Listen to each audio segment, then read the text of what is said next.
thank you everyone for joining us today. This is actually our fourth PMG online training, so we're super excited about this. And just a couple of housekeeping things. If you could mute yourself during the presentation, that would be great. And feel free to have your camera off if you would like to have your lunch. And we do welcome any questions in the chat. I will be monitoring those questions. If there's anything that we feel that Teresa and Leigh Ann should address during their presentation, which is chock full, we have a lot of information to get through, we will include it then. Otherwise, we will address them at the end. And we will also provide a follow-up document in our resources if we have questions that we don't get to. So I am going to go ahead and introduce Teresa and Leigh Ann. So Teresa Pessaro is our Director of Client Services, and Leigh Ann Doyle is our Production Manager. And between the two of them, they have 25 plus years of combined direct mail production experience. So they're super excited to present this information to you. And I believe that Teresa is going to start us off. Yes, thanks, Polly. So welcome, everyone.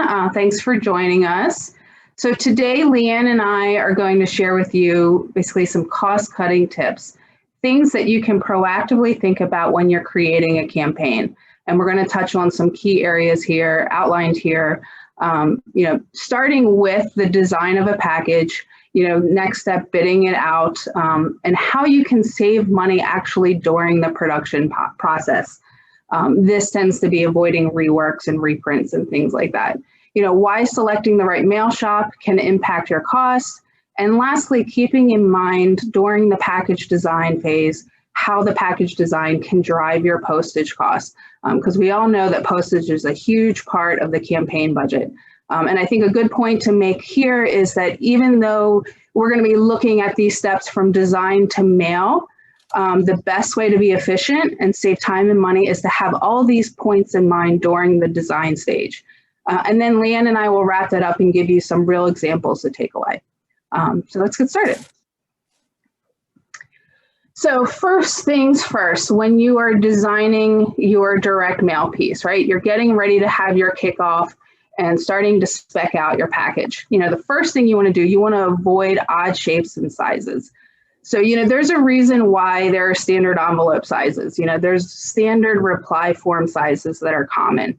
Anything outside of that, you could be setting yourself up for a custom-made item. Anytime it's custom, it's going to add time, it's going to add cost. Maybe you're not getting as many impressions on a form, so that's all going to add to your paper cost. It could also limit your supplier pool. The more niche you make a piece, it has the potential to scale back who can produce that piece, which, again, is going to probably be more expensive. Choose a good enough paper stock. What we mean here is, can you get away with changing those generic inserts to 50 pound? Do you really need to print on a stock that's a special order from a mill that maybe it's only produced every couple of months? Definitely keep in mind how those components will travel through postal equipment or through the inserters. But again, like for a mailer, the post office allows 9-point in a mailer. It's pretty thin. So do you really need your postcard to be on that thickest possible, most expensive stock? Unless you're mailing an overly stuffed or a heavy package, 24 pound is good enough for a carrier. So keep in mind that outside of postage, paper is usually your biggest cost in the package. Again, continuing on with, while you're designing your piece, gloss coatings, they're great. Again, you may want a protective coating if you're mailing something like a postcard so it doesn't get scuffed in the mail. But is it really necessary to have those treatments for components that are inside the package? You want to avoid intricate folds when it's not necessary. You may have a brochure that your designers come up with this great photo layout and it works really well with a double gate fold. But to keep in mind that the more intricate the fold is, the more likely it's going to have to be moved off press onto special bindery equipment. sometimes that fold even has to be sourced to a second party. And now you're going to be adding cost of trucking that piece back and forth to different suppliers. Consider less for color coverage on a piece. Does every insert need to be 4 colors? Maybe it only needs to be on the carrier. Does both the front and the back of the letter need to be 4 colors? 4/4. Is 4/1 good enough? I would also be mindful of logos and how they're set up in art files. We see a lot logos that visually look like they're 1 color sent over as 4 colors. Can we convert that logo to a 1 color spot? The flip side of that is if you already have a 4 color piece but you want to put your logo on there, is your production manager expecting what was going to be a 4/4 piece, and now you've broken out your logo as a spot and now it's 5/5? Again, keep that in mind. It sounds like it's not that big of a change adding 1 color, but changing a piece from 4/4 to 5/5, it could force a last minute supplier change. And that's always going to be more expensive, again, while if you have to rehome something at the last minute. So in that case, if you already have something 4 colors, can the logo be converted to a build to save costs? Work with your creative team.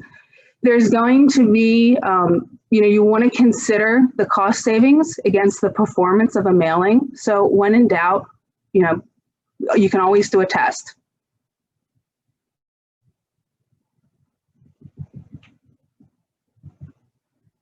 Okay. Again, when you're in the design, you want to think about the package in terms of USPS requirements. Don't save that as an afterthought. When you're in the design phase, it's important, if it's important to stay within a letter rate class of mail, think about all those requirements. Think about the aspect ratio. Think about how many inserts you have in the package. Is the package starting to get too heavy that you're going to get unexpected weight surcharges? Are you staying under a 1/4 inch thickness because of the number of inserts? I still, from time to time, will refer to this old template to make sure that a piece is under a 1/4 inch thick, because if it goes over that, now you're going to be pushing yourself into a flat rate. Think about the insertion clearances when you're designing a package.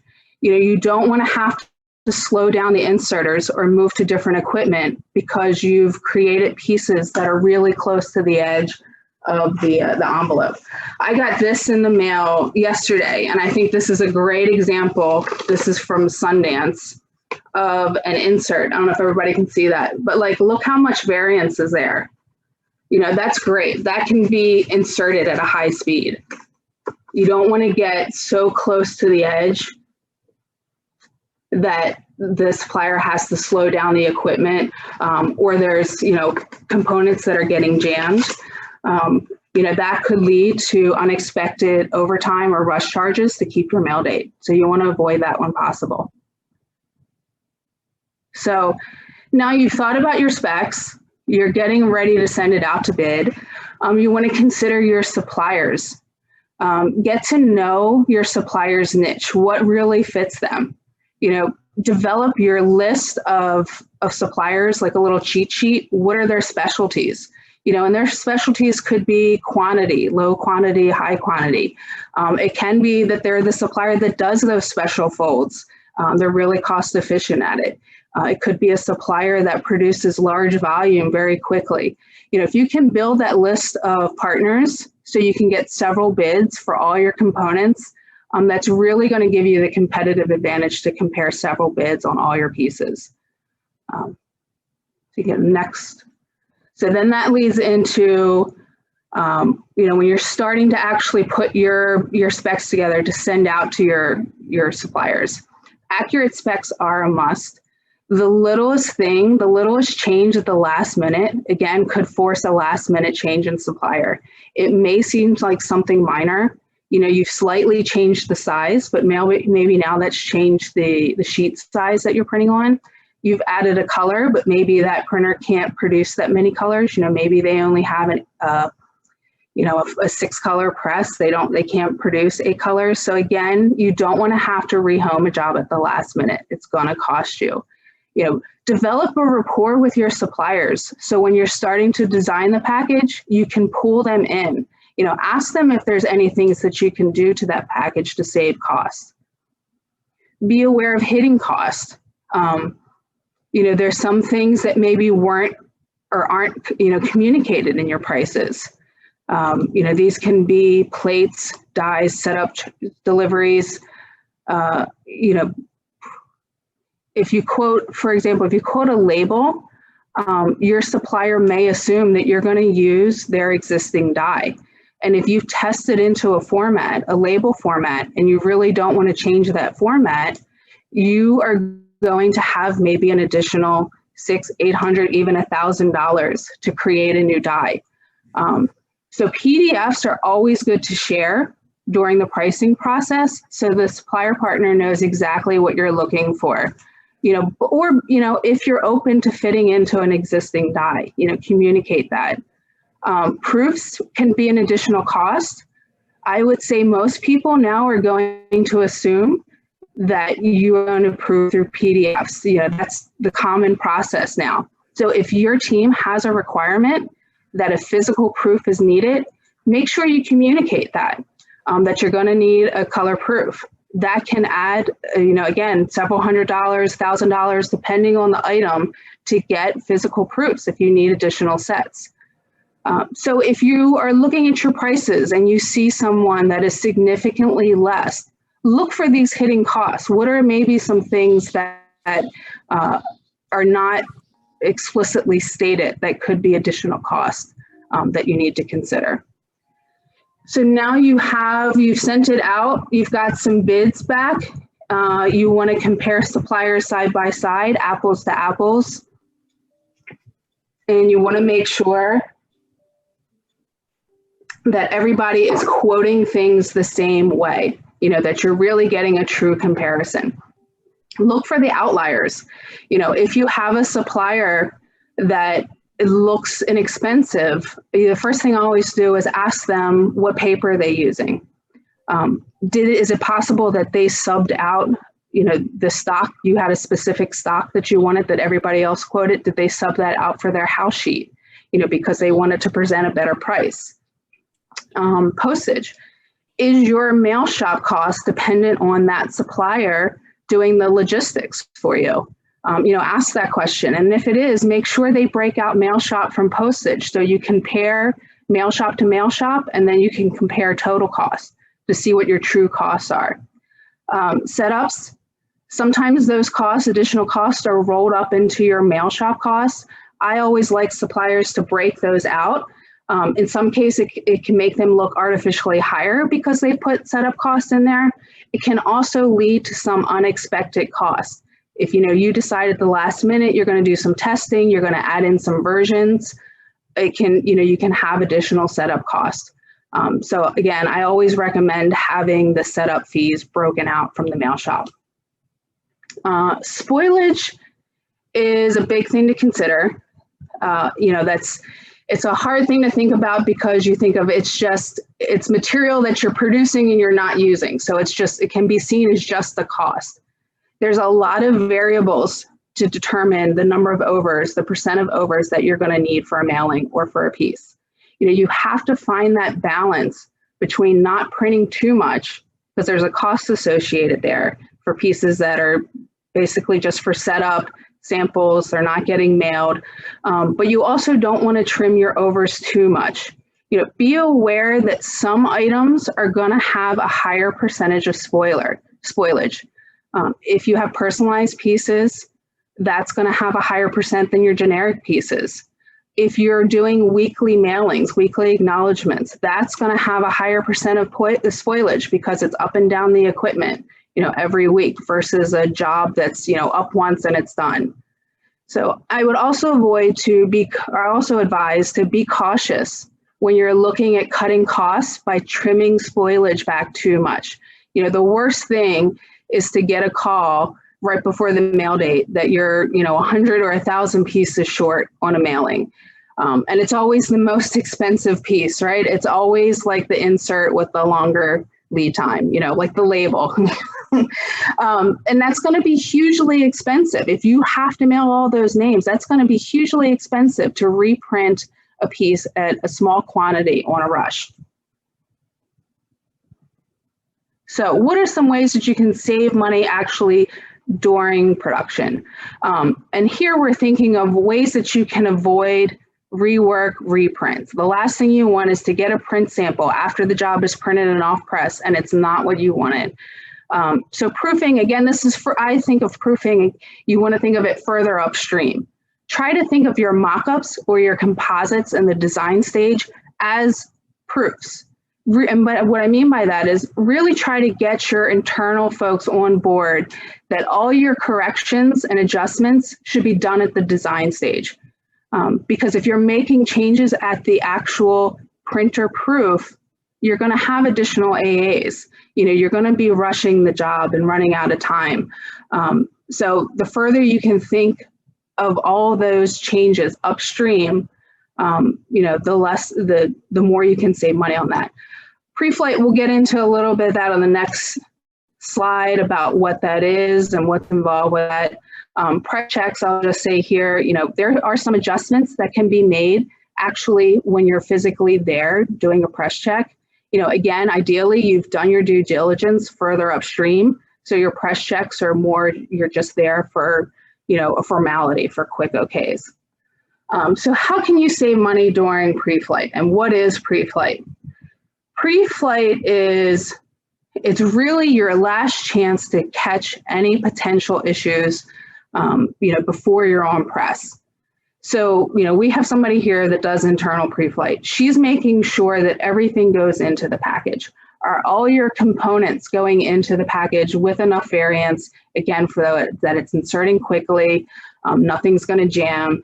So do your components fit into your outside carrier? And does your reply form, your reply device, does that fit into your return envelope? We're going to check image resolution. You know, most of the times up until this process, we've been looking at everything on screen. And what's on screen, you may not catch that a photo is low res and it's not going to produce well on press. Pre-flight is also going to lay out the piece on the form.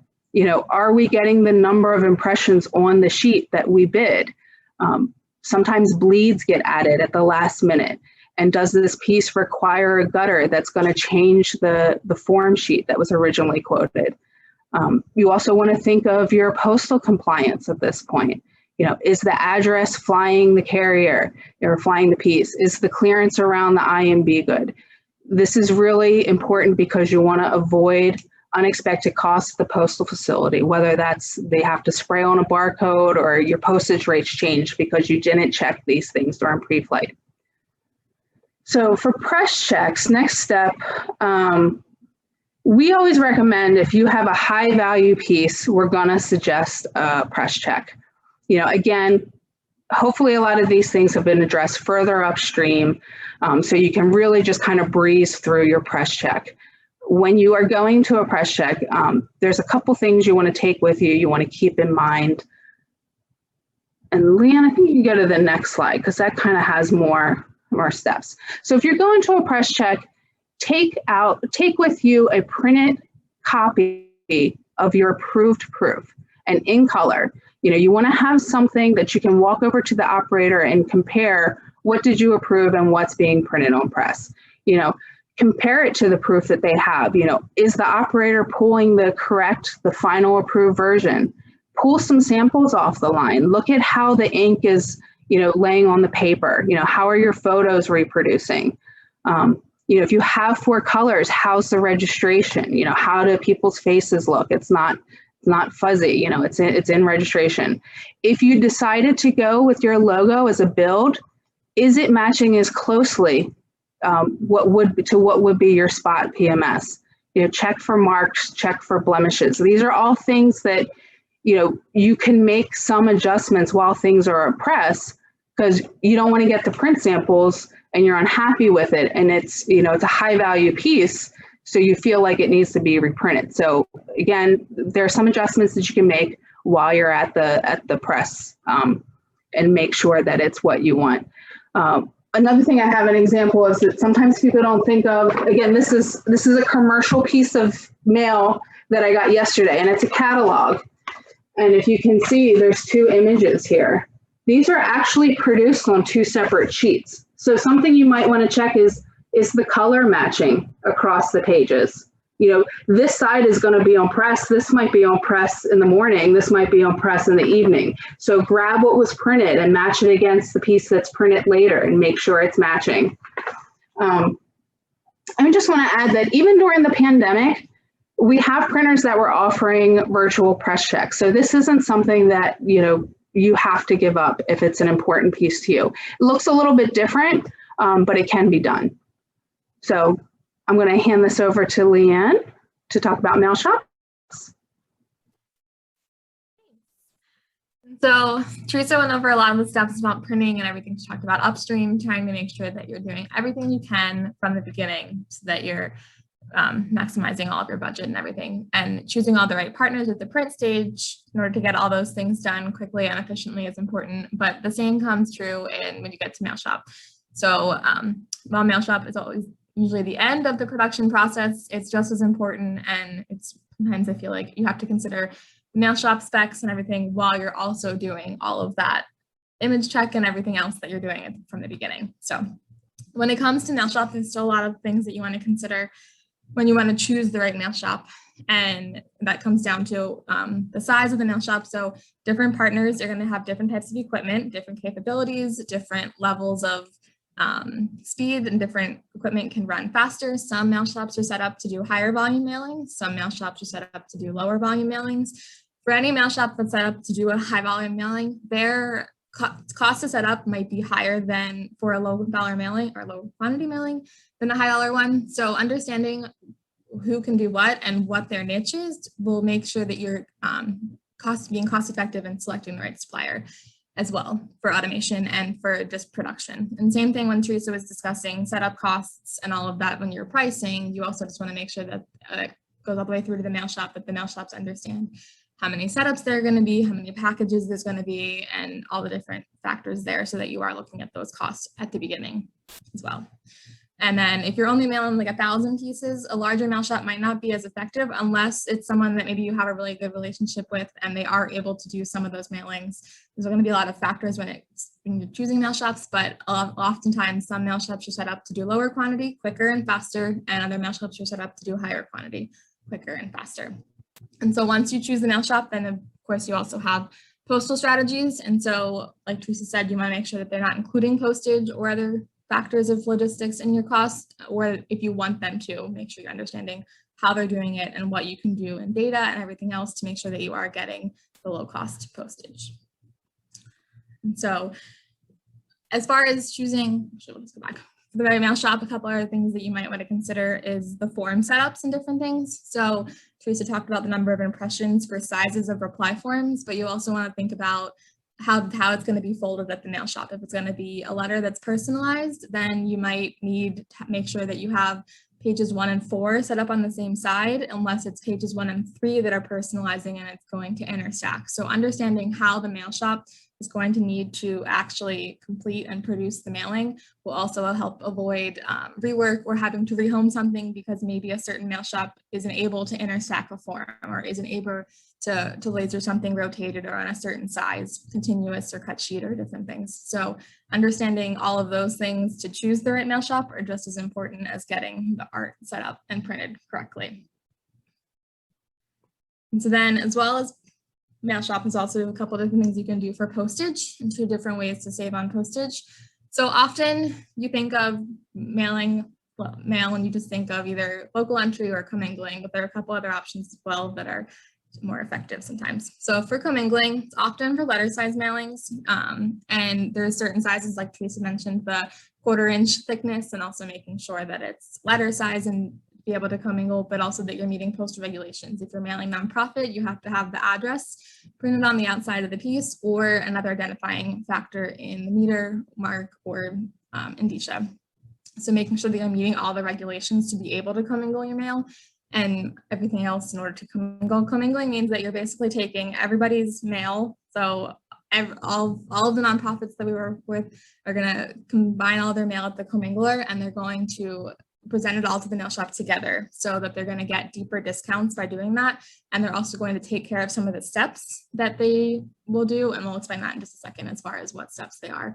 But basically it's going to be the least expensive because you're taking my million piece mailing and your 30 piece mailing and combining them. So the 30,000 piece mailing is going to get some cost savings from being combined with the larger one. And additionally, sometimes that's not an option. If you have a flat size package, you can't commingle necessarily, or if it's specific to a location. So you have an event mailer and you're only mailing into California, then maybe commingling doesn't make the most sense because all of your mail is going to go to California for this event. So it might make more sense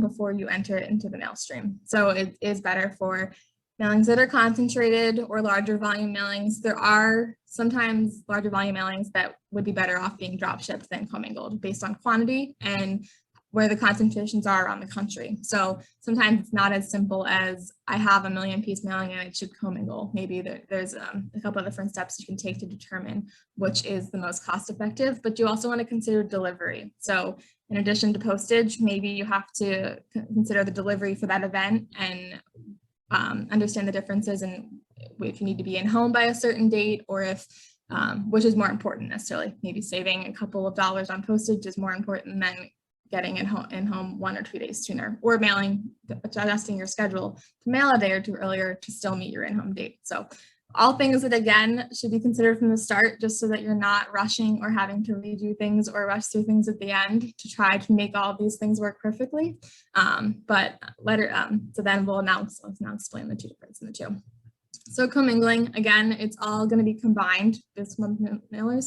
So your mail is going to go from your mail shop, and instead of going to the local post office and then going through the USPS steps of their own delivery, it's going to go to the commingler with everybody else's mail, and it's going to be combined, and they're going to combine it and they're going to distribute it to the destination SCF or NDCs instead. So, and then it'll get to the local post office.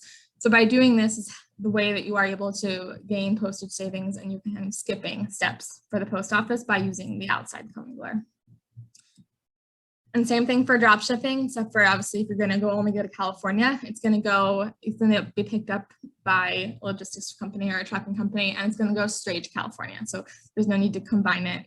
There might be a consolidator involved in between, but you don't need to combine it with other mailing because you know that all of your mail is going to go to California. So it's already going to be prepared and in a way that you can go ahead and present it further down the mail stream.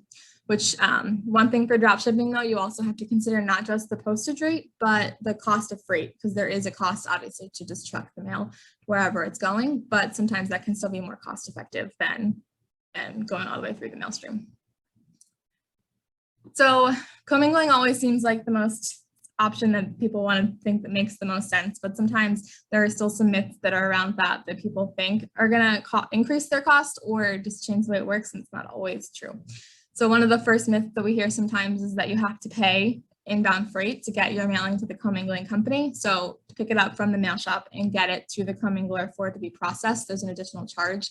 But often that's not the case. So often there are many comminglers that will pick up your mail at your mail shop as a part of their service. Maybe you have to consider where your mail shops are and where the comminglers are, but there are a lot of ways, as long as you understand that from the beginning and make sure that it is included, that's not necessarily always true. And so one of the other myths that we often hear is that small mailings are too expensive to commingle, but often that is not the case because the smaller mailings are going to be the ones that benefit the most from the larger mailings. And say you can often have a partner that will look at your annual volume. So if you mail every month and you have 12 mailings, you can be able to negotiate a postage rate so that 100,000 piece mailing is going to get the same postage rate or a similar one as your million piece mailing. So that way you don't have a minimum size that you have to meet. And that way you're also still, your smaller mailings are benefiting from your overall volume. And now back to Teresa. Take myself off mute. Thanks, Leigh Ann. So to give you some examples from some partners, clients that we work with, This particular client looked for any savings possible. They really wanted to save some money. So first thing I would say is if you work with a production partner or if you have an in-house production person, tell them specifically you would like to conduct a production audit. Sometimes we just kind of get in our routine and you really just want to make a point. Let's take a step back and let's look at everything and where are some good ways that we can save money. And let's look at the annual program because in this case for a client, we found that gang printing some components actually save them money. And we were able to look at their annual volume to get a better price rather than looking at things individually. So we had a new client, again, they wanted to save money wherever they possibly could. Somewhat small mailings. So in this case, it worked for them. Their biggest savings that we were able to present to them was gang printing their return envelopes, right? They mailed a similar package for all their appeals. There's about 10 appeals a year, and they mailed about 10,000 quantity. So what we were finding is when we were printing by the job with their white mail code on the return envelope pre-printed, they were really paying minimum setups for printing 10,000 at a time. So I priced it out and I said, well, what if we print for the year? Now this had to work. I had to find a mail shop that agreed not to charge them to warehouse the material. You have to weigh the cost of inkjetting the code each mailing. So you're going to have the cost. What am I saving versus printing 100,000, inkjetting, storing versus printing 10,000 at a time. And this actually saved them quite a bit of money. Another thing, not so much a savings, but taking advantage of something maybe that you're already paying for. Here's an example I'll show you. I got this in the mail. This is not a client, but it illustrated the same exact thing that I did for this client. The client that I have in particular, every mailing, they print a 4-color photo in the corner. And it was always kind of in the corner. And they weren't going to change that, which is fine. But I said, if you are going to print a 4-color envelope, let's maximize that. You can expand that image if you really want to take advantage of the space. You just have to be mindful that you don't print to the window. You don't change it to a flat and convert. You don't bleed off the edge. But just because you're printing a 4-color piece doesn't mean you need to keep it small. It's just taking advantage of the space that you're allowed within the cost that you're already paying. Another example from one of my teammates that I thought was great, they mail a lot of premium packages, thick, bulky packages. They tend to mail flat rate, which can be very expensive. So in these cases, see if you can work with your team. Are there any modifications that can be made to the package that would allow you to mail at letter rate? That's a huge savings in postage if you can get the package to a letter rate. And then the next slide kind of shows a visual of what it looked like. So again, this is a really great example. This was a lot of teamwork. This was one of my colleagues, our supplier partners, our sister company, Mail Smart Logistics, with our Commingling provider, all really worked together. In this case, they were mailing a bookmark, and our client provided us PDFs of what their original intention was. And the photo of the bookmark on the left, it was originally presented that bookmark would be, placed in the middle of that insert. And after kind of, again, taking it through, my colleague, our supplier partners, Mail Smart, all they really had to do was to move that bookmark where you can see on the envelope behind the indicia. They just needed to get it out of the postal equipment. Don't have it run along the bottom, and be consistent in where it was placed in the upper right corner. And it was taped there to make sure that it stayed there. And by doing that, a package that they originally thought would mail flat rate, they were not only to mail at letter rate, they were able to commingle it. So that was a huge savings in postage for them.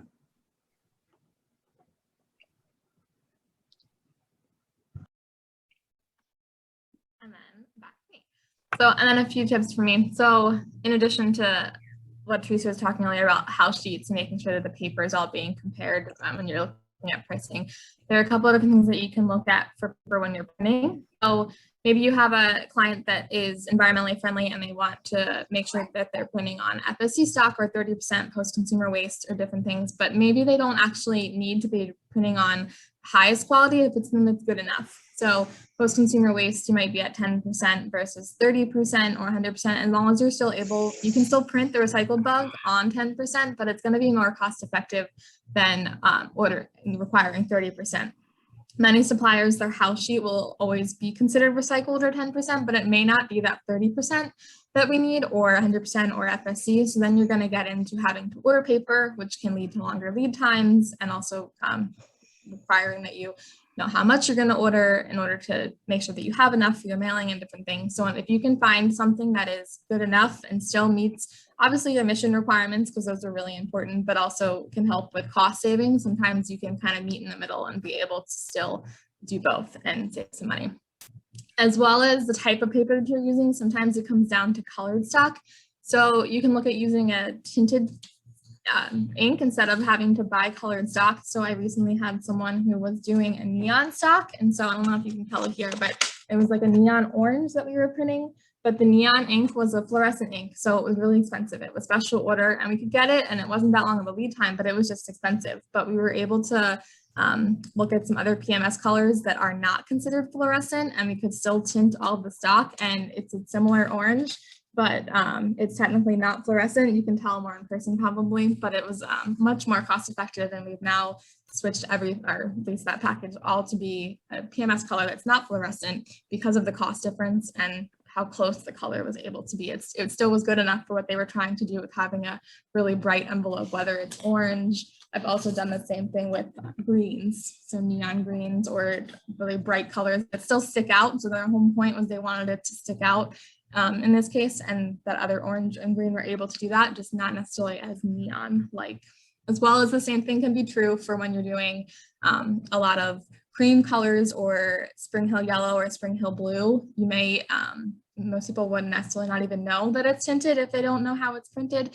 But when you're tinting a stock especially for inserts, sometimes it can be more cost effective to actually tint to the color than to just buy the stock and use the stock as your base. So, and most people in the end wouldn't even know the difference. And even for major donor mailings, I've done it, so. Recycled paper. And a couple other things that you can do when you're trying to make sure that you're being cost effective, but also quick to market with different things is for, especially in the last year and even some organizations in general will often have a need for an urgent gram or a rapid response mailing in different ways in order to be able to quickly respond to something that's going on in the news or in the environment that they are working in. And so sometimes there are mail shops and different partners that will specialize in getting these things out quickly. You can give them art and data and be in the mail very quickly from there, but there's a cost associated with that. That's going to be paying a premium in order to be able to do that so quickly. But there are other ways that you can still get the same effects, but maybe not necessarily have it cost as expensive. And that one of those things is you can print and inventory your shells. So maybe you know that you often have to mail one in the year. And so in January or February, you might print just your letterhead with just your logo and everything else is pretty much blank, maybe a perf in the center for the reply device if it's a letter reply. But then you're going to be able to laser it. So again, you have to find a partner that will be able to store it for you, hopefully at no cost because they're going to be the ones doing the mailing whenever it comes around. But if you have that stock ready and printed and all you have to do is laser, then it's with a different partner, you might be able to get better pricing. Additionally, if that's not always going to work, depending on quantity or volume or format, another way that is be able to quickly get out in the market is digital printing, which sometimes now digital printing for smaller mailings can make more sense, and also as well as being quicker, is when basically everything, all of the preprint art and all of the variable information for the donors are printed at the same time. And it's all just basically done on blank stock and paper. And since it's all being done, you don't have to wait for it to be printed at the printer and delivered to the mail shop and then go through all the setups to get personalization done and laser. So if you're going to digitally print everything, you can save some time as well.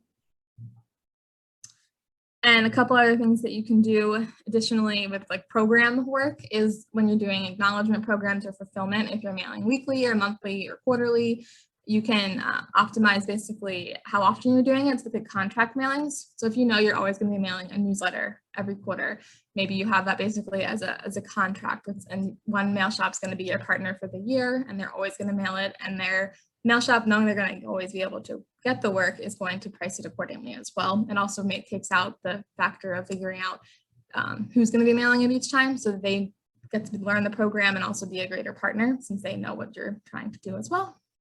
As well as for smaller programs, when you're doing acknowledgements, depending on quantity and how frequently you're mailing, digital printing might be an option. If you're doing 100 to 200 a month, maybe it takes out the factor of inventory tracking. But again, like Teresa said, with the returns, looking at these types of things, you have to consider what you're going to have to keep paying for each time and what you're saving. So sometimes digital printing for acknowledgements might make more sense, and sometimes you still might be better off to print for 6 months inventory and just mail each week, depending on the rest of the parts of the program. So lots of it depends sometimes, but sometimes it just does depend. And so a couple questions I get about digital printing, especially I feel like as it's gotten more popular recently, or it has more uses sometimes, but other times it still doesn't quite make sense, is it less expensive?